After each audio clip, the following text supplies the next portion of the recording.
মা, তুমি কি খালি কান্নাকাটি করবা?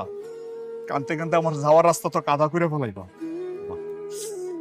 আল্লাহকে খালি দোয়া করো, আগের বার যে ভুলটা করছি এবার যেন আর সেই ভুল না করি। বাজার রে, তাড়াতাড়ি চল, দেরি হয়ে যাবে। আব্বা, তুমি হলে আমার বট গাছ, সেই বট গাছের ডাল যদি আমার ঘাড়ে পড়ে আমি বাঁচুন না।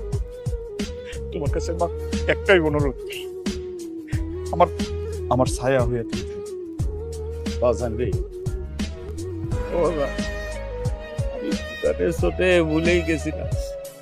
তুই টাকার মেশিন না, রক্ত মাংসে করা একজন মানুষ। আবার তুই মাফ করে দিস বাজার। অবদান আমার মাফ করে দে। তোর আমি কথা দিতে, আমি বাইসে থাকতে তোর শরীরে একটা আসো কাটতে দেবো না কাউরে, একটাও না।